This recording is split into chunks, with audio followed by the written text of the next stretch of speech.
పిల్లలు కలిగిన స్త్రీలో రొమ్ములో నుంచి పాలు కారడం క్యాన్సర్కి చిహ్నమా? పిల్లలు కలిగిన స్త్రీలు రొమ్ములోంచి పాలు రావడం అంటే సాధారణంగా పాలు రావడానికి కారణం ఏంటంటే అది పాలను ఉత్పత్తి చేసేటి గ్రంథులు పని ఎక్కువ. మన ప్రోలాక్టిన్ అనే హార్మోను మెదడులో పిట్యూటరీ గ్రంథి నుంచి విడుదల.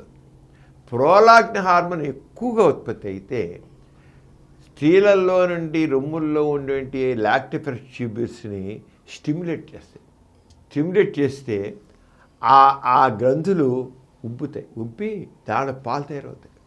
పాలు తయారీ చుక్కలు కారుతాయి కూడా. కారణం ఏంటి? బ్రెయిన్లో ఉండేటి పిట్యూటరీ గ్రంథి ట్యూమర్స్. అందుకని వాళ్ళకి మనం ప్రోలాక్టిన్ హార్మోను టెస్ట్ చేస్తే ఎక్కువగా ఉంటే వెంటనే ముందు బ్రెయిన్లోనే ఏమైనా ఉందా, పిట్యూటరీ గ్రంథి ట్యూమర్ అని డెవలప్ అవుతుంది. ఆ పిట్యూటరీ గ్రంథి ట్యూమర్ అనేది చాలా కామనే. బ్రెయిన్లో one of the important tumour అది, తెలిసేది కామన్ ట్యూమర్స్. అని చూసి దానికి తగ్గట్టుగా చికిత్స చేయాలి. అయితే ప్రోలాక్టిన్ హార్మోన్ చాలా ఎక్కువగా ఉన్న వాళ్ళందరికీ పిట్యూటరీ గ్రంథి ట్యూమర్ కంటి ఏర్పడింది అనుకోవద్దు. కొన్ని సందర్భాలు పిట్యూటరీ గ్రంథి ఎక్కువగా పనిచేసి ఆ ప్రోలాక్టిన్ హార్మోన్ ఎక్కువ రిలీజ్ అయ్యి దానివల్ల పాలు రావడం ఒక మందులు పడితే తగ్గిపోతుంది. మనం మందులు పడితే దాని చాలా ఈజీగా తగ్గిపోతుంది. పెద్దానికి ట్యూమర్ వల్ల కారణం పిట్యూటరీ గ్రంథి క్యాన్సర్ ఇంకోటండి ఇవన్నీ అనుకోసం పని లేదు. అంచేత పాలు కానీ ఏమిటో చూసి మందులు పడితే చాలా సందర్భాల్లో అలా. అంచేతే పెళ్లి కాని అమ్మాయిలు కూడా కొంతమందికి వృక్షోదాల నుంచి పాలు కారుతాయి. పాలు కారితే కొంతమంది పెళ్లి కాని అమ్మాయికి వృక్షోదాలు పాలు వస్తున్నాయంటే ఏమాకి కడుపు వచ్చిందన్నమాట, కడుపు తీయించుకుందన్నమాట అనుకుంటారు. కడుపు తీయించుకుంటే రావండి, అది లోపల ప్రోలాక్టిన్ హవికి వస్తుంది. అక్కడ వింటే కానీ కడుపు వచ్చేదో 400 500 తీయించేసుకున్నారు, 300 తీయించుకున్నారు, అది కాదు.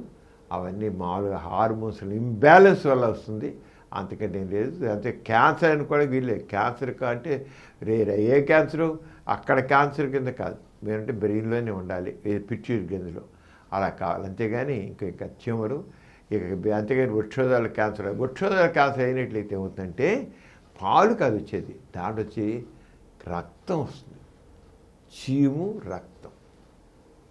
వృక్షోదాల్లో క్యాన్సర్ అయినట్లయితే రక్తం కలిసి అంటే బ్లడ్ మిక్స్డ్ ఫ్లూయిడ్ అంటాం.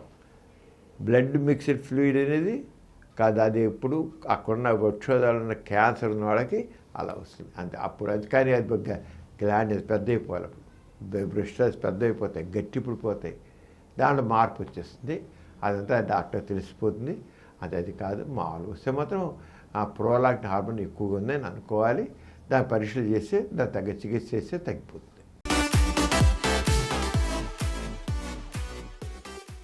ఈ కార్యక్రమం మీకు ఎంతో నచ్చింది కదా?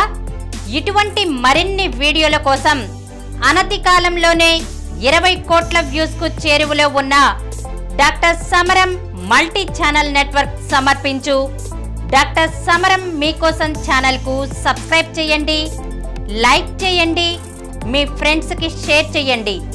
అలాగే ప్రక్కనున్న గంట సింబల్ ని ప్రెస్ చేయడం మర్చిపోకండి.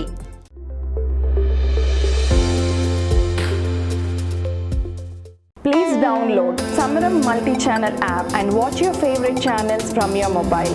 App available on Google Play Store and subscribe to the channels.